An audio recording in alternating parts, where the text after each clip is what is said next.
Hey, konnichiwa minasan, it's Gray from Akazashi's tea house over in Japan. How are you doing today? You good? I hope you're Genki. If you're reading Spider-Man, you can't be Genki, can you? But there are people enjoying this latest story. Anyway, this is Amazing Spider-Man issue 33, legacy number 927. Look at the cover first of all. Guess who's back? Back in black. No, not AC/DC. It is Spider-Man wearing the black Spidey suit. Not seen that for a while, but it looks awesome on the cover. And of course, Kraven's here. I tell you what, I'm going to be as positive as I can about this comic because there are good things in it, but it's kind of really pissed me off, and I'll tell you why. But anyway, as usual, written by Zeb Wells. That pissed me off. It's got really good art by Patrick Gleason. That's probably the saving grace for this comic book. And yeah, it just continues the story from last issue where we saw poor Peter Parker taking a spear for Norman Osborn and getting his sins, his goblin powers and whatever, all the darkness, the years of Norman, jacked into Peter's bloodstream. Good grief. Well, that's what I think happened, but anyway, we will find out in this issue. So, why am I pissed off, are you asking? Because this is so unoriginal. This kind of copies and slightly reverses one of my favourite Spider-Man storylines. Spoilers. But you can probably guess, can't you, by the black suit, Kraven. Yes, it is the wonderful Kraven's Last Hunt. Do you know, I read that back when it was first coming out. Yes, I am that old. Really loved it. Great story, very dark, amazing art. So what you've got here is Zeb Wells doing his take on it, but, you know, just reversing the roles. Now it's Spidey's Last Hunt. Jesus, mamma mia, how original. Anyway. Stay positive, Gray. Stay positive. Again, keep thinking about the art because there are some really good pages, some great panels by Patrick Gleason, especially drawing the black Spider-Man suit, and I am happy to see that. And Kraven's pretty cool. Well, he would be if he wasn't such a bloody pussy in this. He's a coward. They've made him oh man, he's running away. He's doubting himself. He's been, beaten easily by Spider-Man. Is Spider-Man suddenly super jacked? I don't know. I've no idea. There's one point where you see Spidey dragging Kraven's body. No, he's not dead. He's just dragging him. He's kind of half unconscious, but Kraven's body size is huge, so he must be very, very heavy. Think about that. He's just dragging him along. But yeah, I don't even know what else to say. If you're still reading Spider-Man, you kind of know what to expect by now, don't you? Yeah, more of the same. Okay, as a rating for this issue, I'm going to give it a pretty poor 5 out of 10. And most of that is for the art. Patrick Gleason, thank you for keeping me sane during this book. Okay, let's get on with my story summary. What I'll do is I'm going to show you most of the book, but I will give some spoiler warnings during the story summary. So you can stop watching there if you like. But yeah, at the moment, please do keep watching. Here we go. Here's the recap.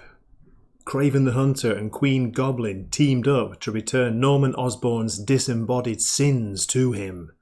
After mystically imbuing the sins into a spear, Kraven set forth to Oscorp headquarters to hunt down the reformed villain. His carefully laid plans went awry when Spider-Man took the spear hit in Norman's stead. Spidey may have prevented the return of the Green Goblin, but with every foul deed Norman committed under that name coursing through Peter's veins, he may have created something much worse. We open with a dark and evil-looking Peter Parker. If you'd asked me yesterday, I'd have told you I don't know why I keep it. But I do, deep down. He's talking about Kraven having done something to him. He's always doing something to me. And Peter says he goes unpunished because I'm the friendly neighborhood Spider-Man. Look closely at Peter's costume. It looks messy, dirty, there are cobwebs all over it, and the neck looks torn. I always thought the mask was separate, something he put on at the end, but I didn't know it was like a onesie, a one piece. Then he squishes a spider on the arm of the chair he's sat on. I guess it's meant to show how bad, how evil Peter's become. And then here it comes, we get references to the grave. He put me in a grave. And we see Peter opening a closet, looking through towards the back. No, he doesn't find the entrance to Narnia. What he does find is, can you guess? Next we catch up with Norman Osborn. He's gone to try and find Peter. He's fine, but I saw his face. It looked like a mirror. Then Norman sees Peter's spider suit discarded on the floor. Oh God, what are you doing, Peter? On the next page, we catch up with Kraven the Hunter. From what he's saying, it sounds like he ran at the end of last issue. We didn't see that, but he's telling us here. He ran when he saw what Peter had become, what happened to his face. No, we do not run. I will face the sins of my father. I am my father. And here he's talking about hunting, killing, but then questioning why the weapons seem so heavy. A voice in his head tells him, you no longer hunt. My body knows. I am prey. So here Kraven's saying that he's become prey, that he ran, which for me I find pretty hard to believe, that he would even admit that. And then we get this, my favourite page in the comic. I gotta say, I love this art. Look at that. It's awesome. We see the black Spidey suit behind Kraven. Spider-Man slowly crawling over the head of a rhinoceros. Kraven seems unaware. He stabs Kraven in the neck with a syringe. Kraven runs. Then we see a great image of Spidey in the black suit looking like smoke. Look at that. Spidey breaks a syringe and screams at Kraven to run. Again, nice image of the black-suited Spider-Man going down the building. Look at that, there's a gargoyle there. It has to be, doesn't it? Because this is a very dark story, as we keep being told.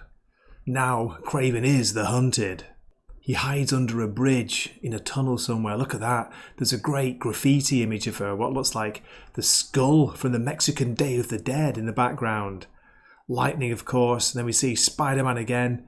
He's grabbing hold of Kraven's wrist like he's got no power, no strength, Kraven. It sounds like he almost breaks his wrist there. We hear a crunch. Kraven drops the knife. I can't believe I was ever scared of you. I can't believe I let you get away with what you did for all these years, walking around like you didn't bury me alive. I'm not my father. Then he tosses Kraven into the river, laughing like a madman. And look at this image again. Patrick Gleason's art, you got to say, it's awesome. Great perspective, body angle. Look at that. But I don't like this, this Joker style Peter Parker Spider-Man. He's laughing. It's meant to be the goblin side of him, isn't it? Kraven ends up in a tunnel in the sewers underground. You know what's coming, don't you? If you've read Kraven's Last Hunt like me, and it's one of my favourite Spider-Man runs back in the day when I used to buy the comic, yes, I'm old. What's interesting is that nothing seems to have happened to Kraven after Spidey injected him. Kraven says, my blood is hardened by fire, I don't feel a thing. And then Spidey tells him, it's not supposed to work on you. And we hear a hiss. Can you guess who's coming? Spoiler warning for what Kraven finds in the tunnels. If you don't want to know, skip to the end here.